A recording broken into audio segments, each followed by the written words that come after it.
what I really learned that I'm quite allergic to is being misinterpreted. You hate it to be misinterpreted. Yes. So people have certain assumptions, or they think that I want something, and then they think for me.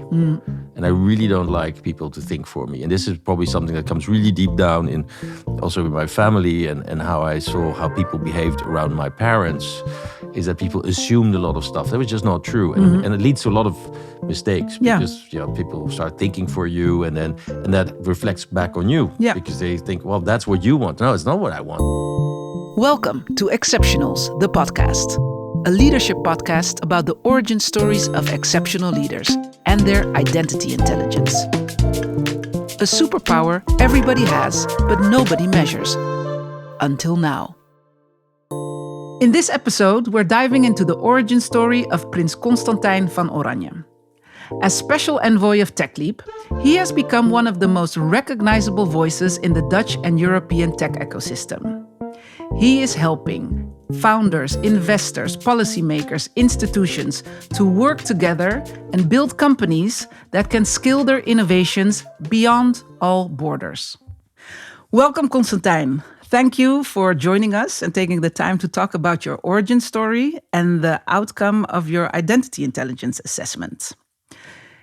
If you are listening to this podcast and are interested in mapping your own identity intelligence and discovering your origin story, go to weareexceptionals.com. Find out, do you have an outsider identity or a patchwork, or have you always been the underdog, or maybe you had an unseen identity? Discover what gave you your leadership edge. Constantijn, before we dive into your report, we always ask our guests in preparation of these kinds of conversations to tell us which question we should ask you to truly get to know you. Pim, can you share what Constantijn wrote to us? You wrote back, "You can't get to know me through one question. Try sub-questions like, where do you feel at home? How do you judge yourself as a father, husband, son, brother, friend, colleague, leader? Or what makes you proud, ashamed, angry, happy?" Yeah, many questions. Right? Many questions. Are we going to go through all of them? Well, the reason that I said you really have to read the answer or the question, is that it really is typically Constantijn to me. My reflection was, you really believe that it's important to let us know, or people know, you're not just one thing. You know, you're a complex, layered person. Yeah, well, I just think everybody is a complex, layered person. And just one question, and also maybe I was lazy, because if I really have to think hard what the one question is, then it probably takes more time. Yeah. And I thought, well, how would I try to find out something about someone in some kind of depth? And I probably thought, like, what do I, in association to something. So your very different identity, maybe as a father and as a leader, and so that's why I thought, kind of maybe break it down a bit. Break it down. Do you get these questions often? Do people really want to know who you are? Well, yeah, sometimes I think, but not in my work. So it's mostly about entrepreneurs and ecosystems and these kind of things. They don't really care about the person behind it. No? No. Because you work a lot. You are continuously talking to people, getting to know them deeply, so that you can help them. Do you not get the questions the other way around? Well, people ask me why. There's a certain assumption around why that I could basically choose any topic and I just go and do that topic, which I find a bit weird, but okay. So why did you choose entrepreneurship? Or so that's an interesting. How do you get into this sector? That's another question. And how does it relate to royalty? That's always a topic that comes back. Do you care about the questions people ask you? Is it something that you desire that people want to really get to know you as a father, a leader, a brother? No, but it's more that I don't particularly like the assumptions. So if people, I don't care what they think, but if they think the wrong thing, then I do care. So there's a lot of there might be a lot of assumption behind it. For instance, I was in Canada and was at an event called Creative Destruction Lab, and then I was supposed to do like a on stage fireside chat, and someone announced me, said, he's a prince. He's actually quite a nice guy, and he seems to know what he's talking about. I thought, like, why do I ever actually travel all the way to Canada if I wouldn't know what I would talk about? He's a prince. Go ahead. And it seems as if there is some contradiction. He's a prince, but also a nice so guy. The and knows assumption something. is, and this is also kind of in doing your questionnaire. Yeah, it comes up. The assumption is you are basically stupid if you are a prince. Yeah, because you don't have to do anything. You have people doing your work for you, and you just go around and smile and wave, and you don't really know what you're talking about. And so that is a bit of an issue if you try to be a professional. Yeah, and that's been part of my identity story, that I want to I want to be something in my own right, and I don't want it just to be an associated kind of character or role. With my royal kind of background. So that's the core assumption that people have about you. Are there any other assumptions that you have to translate or mitigate? Or do you step into different worlds and then see, oh, these people think this about me, those people think that about me? Or is it always this one? Well, it is a big one, but it comes with a lot of assumptions. So if you're in an official environment, people might think that I represent the country, which is it's a very different responsibility. If people think that you're actually, because they think you can actually do something, or they talk to you as if you can change something, which I often can't. Yeah. And I also know that if people think that I'm much more restricted in what I'm saying, so that's a big one. But also, I have to admit, this was also one of my assumptions. Yeah. That he would be restricted. Yeah, would be more restricted than maybe other people in what you... Yeah, so but if I do my work, I'm not restricted. I mean, of course I have to, as someone said, I will choose my words, but I won't mince my words. So, because I think the content is leading, and I have a mission, and the mission is more important than, but I do want to be effective. So if I choose the wrong words, people will basically... be very critical that why would I have that opinion, and it would be very much associated with why did someone in his position say that, and not about what it actually is what I'm talking about. Yeah. Do you go? Now, I wanted to ask something about that moment on stage. How do you respond then if someone expresses those assumptions? So in this case, it was on stage that they said he's a prince, actually also knows something and a nice guy.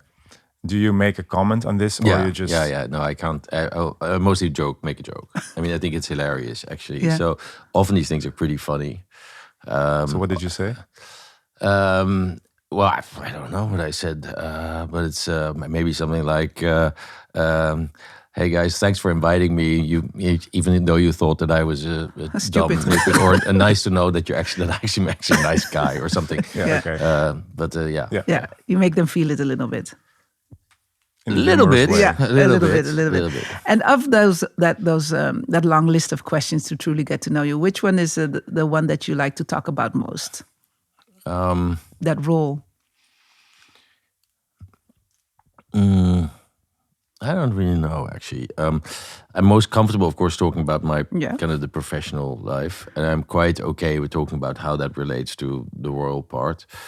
But I actually quite like to talk about other things, about how I view society, or I view being a parent. I mean, I don't typically talk in more kind of formal settings like this, because I don't consider myself an expert. So I don't. I think there are a lot of people in the world that talk about stuff that they don't know enough about, and they should shut up about.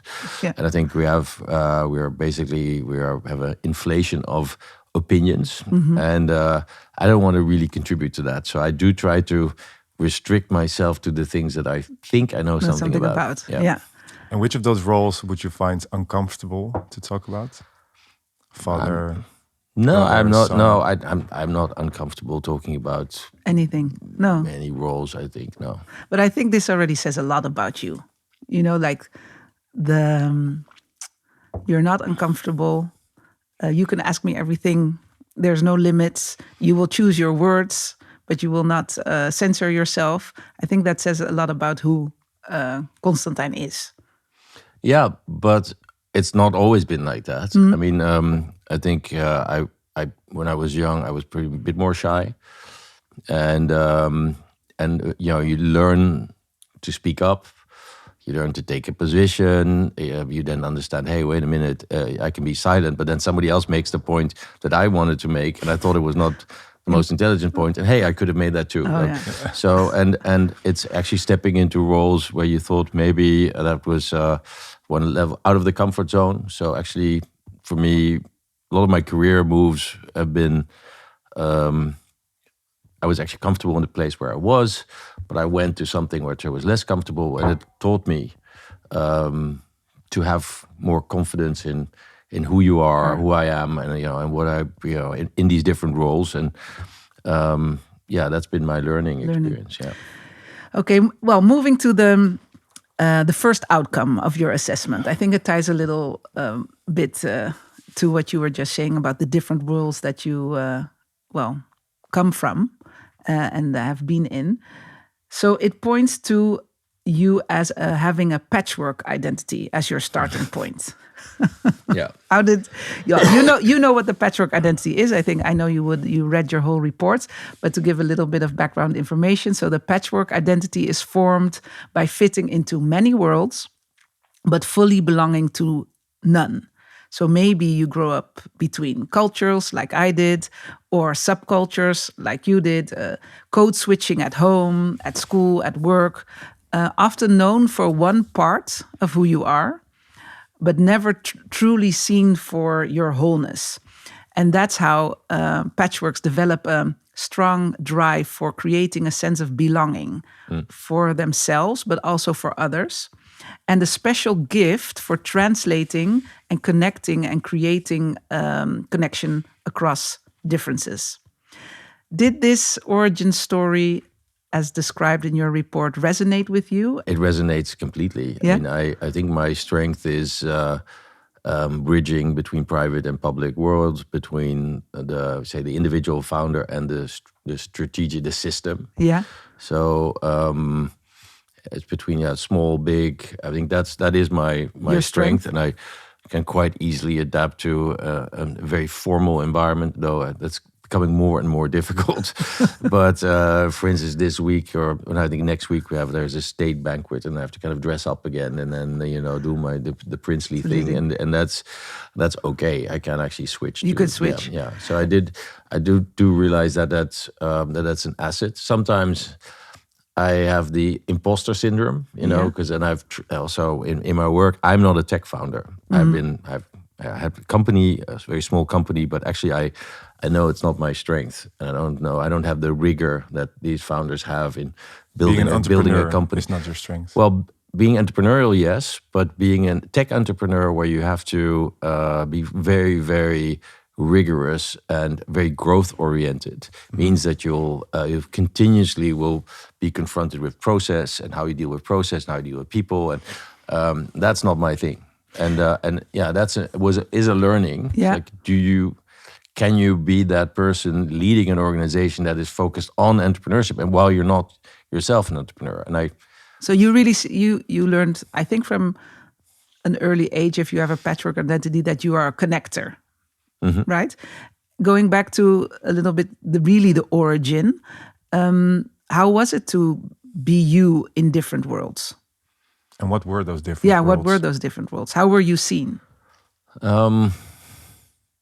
So in my family, I was a bit the connector between. We were three brothers. And, but because we just talked about you being in school, you were part of the in-group because everybody wanted you to be in the in-group.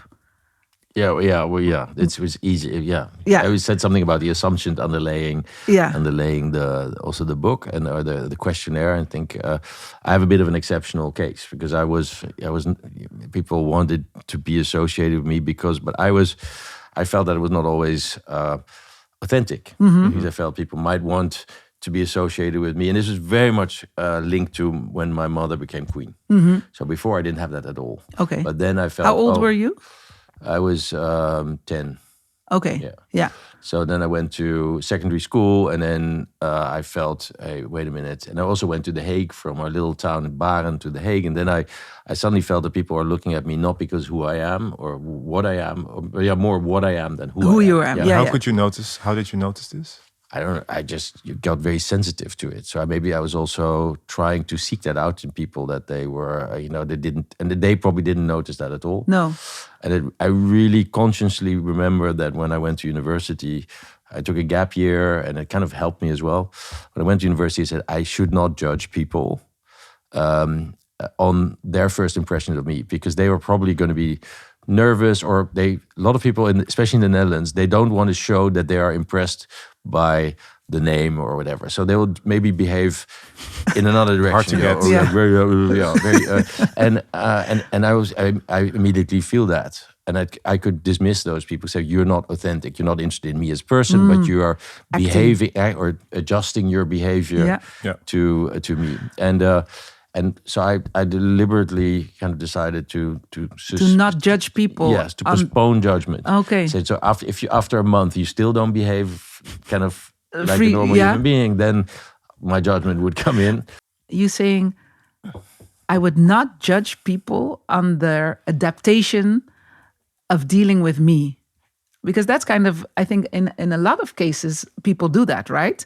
You walk into a room, and then, I don't know, you say you're the only woman walking into a room. Or you're the CEO. Exactly. And for whatever reason, and then people you see, especially if you have a patchwork identity, your social radar is so strong, that instinct in seeing how people are shifting, and then saying, okay, but I understand where this is coming from. I would not immediately judge you negatively for what you're doing, because it's human, something like that. Yeah. But how did that idea or mindset come from? Well, because I felt that could be pretty judgmental.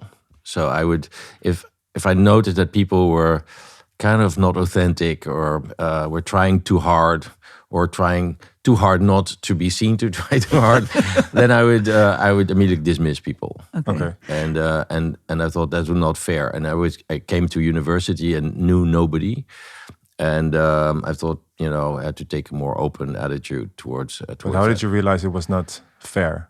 Because did someone commented. Did you lose something before, or did you gain something by No, I just postponing felt your judgment? that I really appreciated.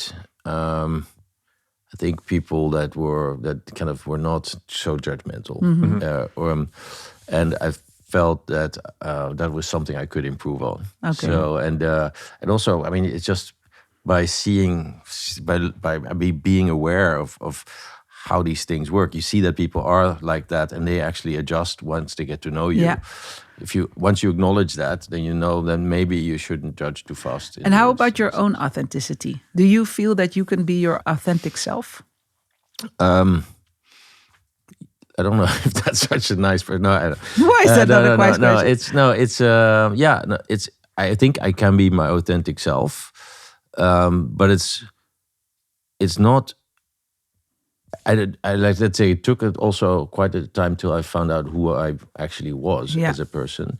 And maybe I was at times, and I kind of drifted away from it as well, because I tried to push myself into areas where I maybe wasn't that comfortable, and to find out, like, who am I? And I think this is actually one of the, I always thought this was universal, but maybe that's not at all. But it's one of the big mysteries of people, that is the search to who you are.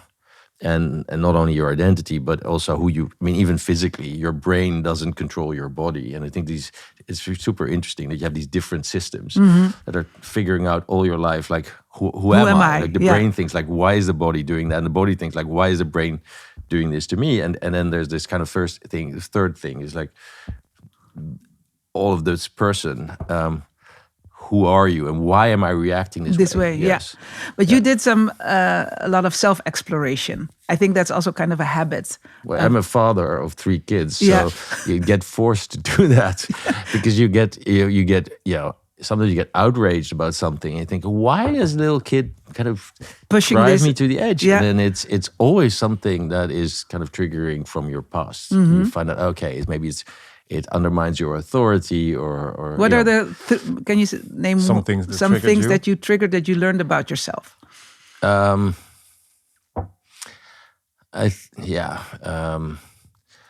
I think wanting to be heard.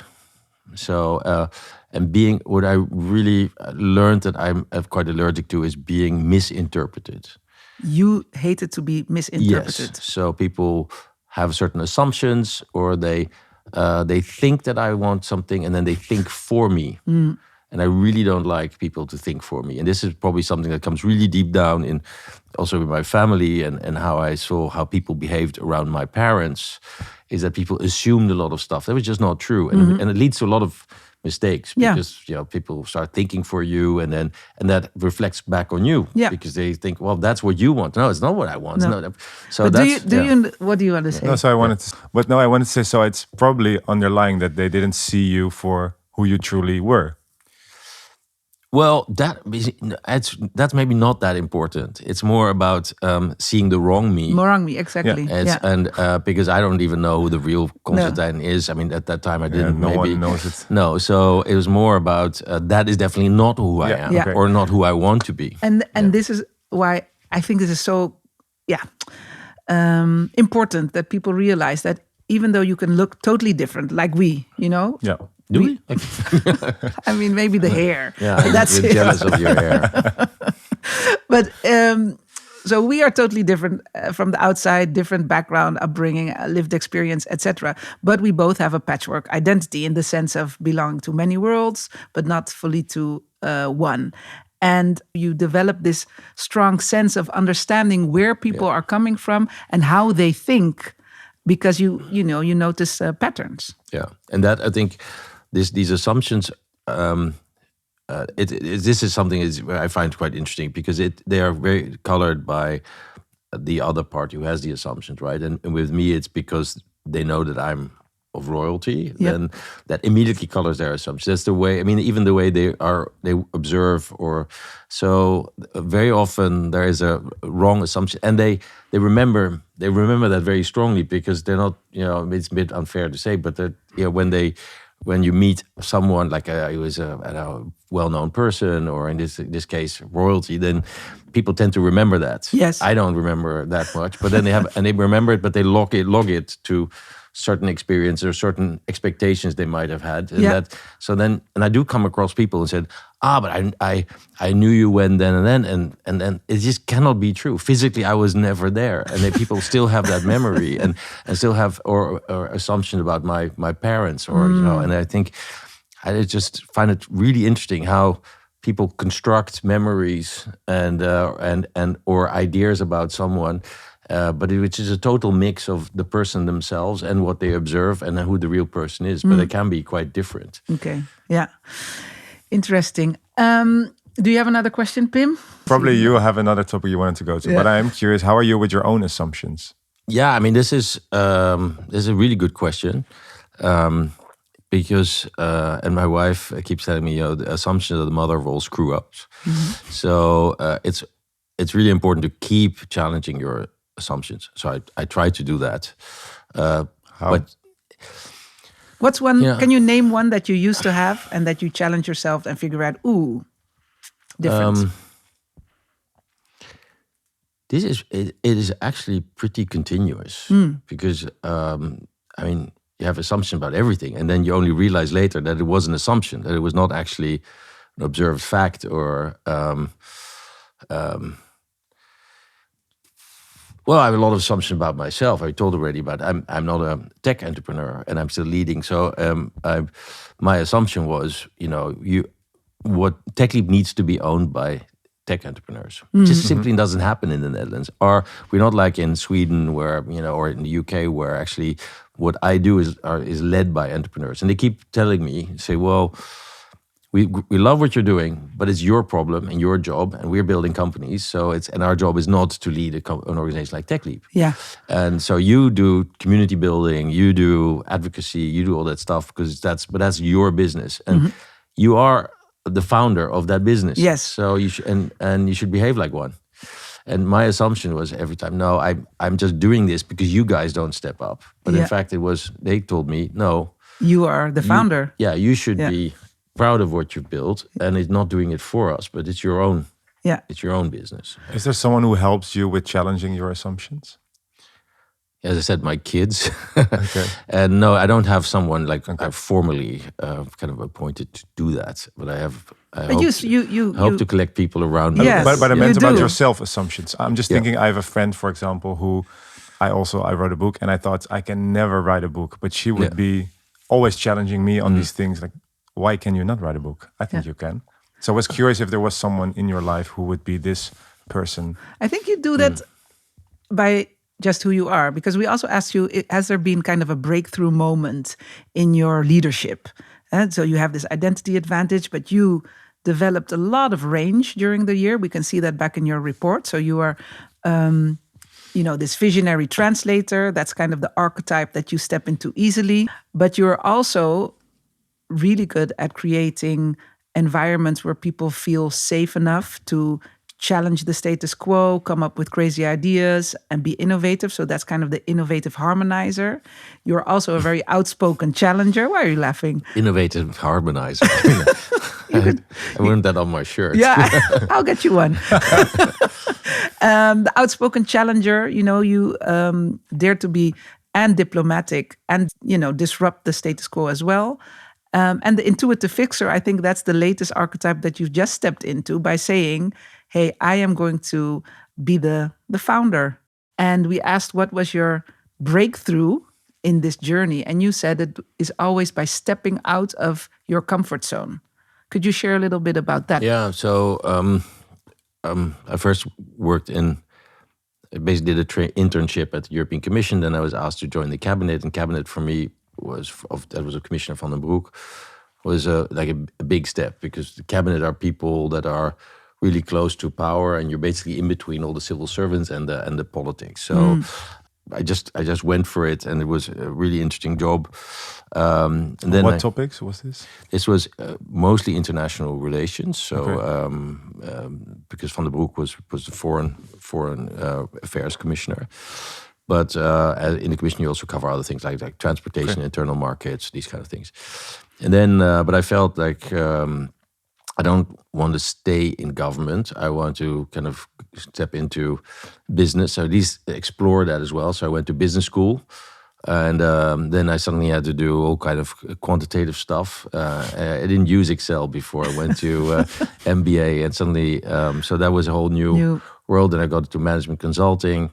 Then I actually did step back. I went to more like, I didn't want to go back to government, but I did want to work on public sector issues, because I felt just optimizing, workflows, and that was not really my thing. Not purposeful enough? No, not purposeful enough. I think I was always a bit driven by purpose. And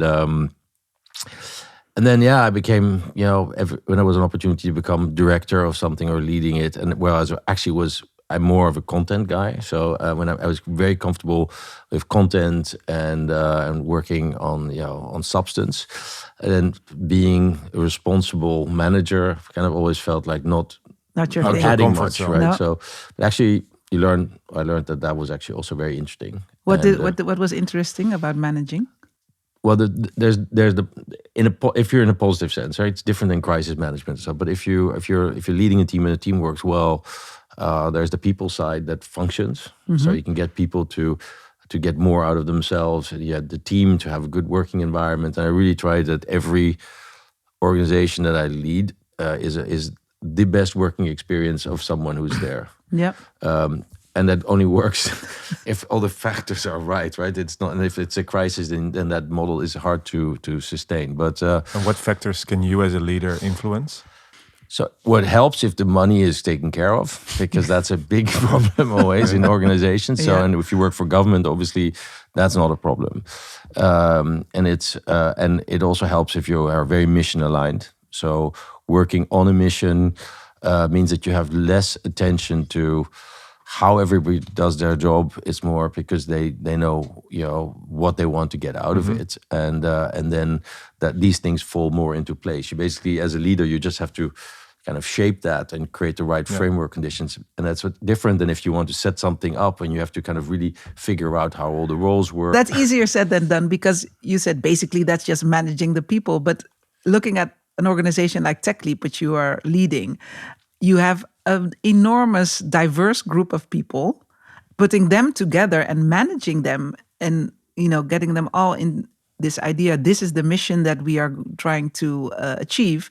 That's the hardest thing for people to do in many cases. Why do you say just basically manage them? But you also should know your weaknesses. Okay. And I'm not the operations guy. And part of the secret sauce is that I have a management team whereby one is much better on the people side, also understanding structure of government and some of the barriers we might hit, which is called Meerte. And she's like also co-founder of Techleap. Yeah. And Maarten Kleer, who was was the CEO basically, and he created a lot of structure and is a very good manager. So my role is more. So when you say basically, you say I know myself well enough to know what I'm not good at. I put the right people in the right spot, and then I can do what I am good at. Yeah. I mean, you said I went from a content guy to going to Techleap. You're not the operations guy. So what is your role? What type of guy are you within Techleap? So it's more about vision, strategy, maintaining the brand, I think what's really important is that, for instance, our mission is to be founder-centric and always kind of come back to that. And it's something you have to repeat every day. We're not there for the structures, we're not there for the government, we're not there. Our lens on the world is the entrepreneur, because we know that lens gives us agency to talk to government, to talk to all the other actors, investors, universities, and say, well, this is the entrepreneur is the person driving the innovation. So even if the government wants an innovation policy, the entrepreneur has to produce it. So that's why we are so centralized on this one idea. It's like, how do we get the tech entrepreneur to perform better? Because we know in the long run that's going to be good for the Netherlands, going to be good for all those other actors, and so that's one of the things I guard quite carefully. What I do also, I tell bring the message. So I'm on podcasts and doing similar things. That's also my role, and there we have a really good role definition between the different members in my team, and that works for us. You have a very good role definition between the members in your team. I think you have quite high trust. Yeah, if there's no trust, then I don't work. No, exactly. I know. No, because trust gives you the space to work. So that is actually, we are now moving to a different organizational structure, which is because we have government money and they want us to split in different units. There I find it already more difficult because you have different. If you are subsidized, you have a different logic than if you have to actually generate income. Yeah. And so, how to ensure that we keep mission aligned, that we, even though there are these other dynamics, is already more difficult than it used to be. You have very high identity intelligence because you are showcasing what it means to continuously develop yourself and continuously be interested in others and connecting them and seeing that there are possibilities that they do not see if they collaborate. Yeah, so if I try to be really honest, I see that, and but content is still, and the mission still drives it. So let's say I'm interested in the people, but it's more interested in how they kind of perform in that task. Yep. So I've sometimes, and if I also ever compare with my wife, for instance, who is more intrinsically interested in the person behind it. So knows more about, asks more questions about the personal stuff. I know about it, but I more kind of interested on like we're delivering on exactly. And then I see there are different kinds of people and there are different ways how people in general work together or not work together, and I will try to facilitate. That. But even that, I mean, Pim, we work together at Techleap, and I'm just going to tell you this. He could say I'm not really like this soft, empathetic leader, because you don't naturally ask like, how's your mom doing, or and remember their intimate things that they do or do not share with you. But you do know exactly where people contributed.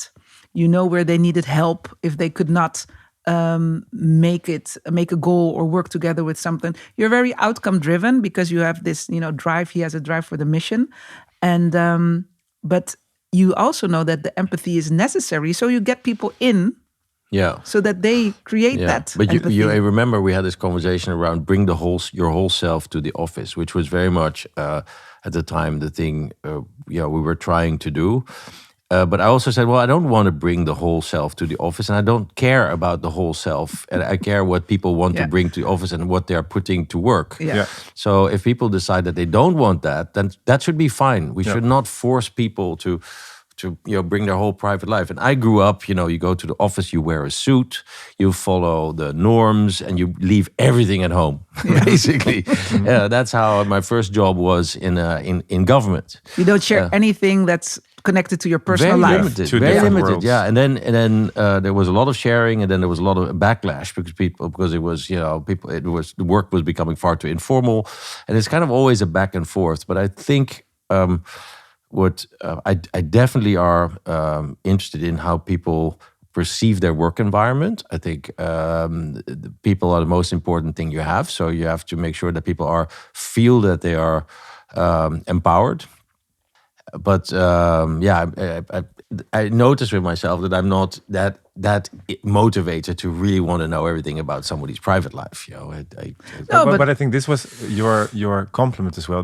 And you said that your wife is better at this. I think you have a different starting point. But I think what you said, what makes you an exceptional leader, is that you have learned to also step a bit into that role, even if it's not fully that other people might be better at this, but you also need it to bring people to a certain mission. And I think that's what you meant as well.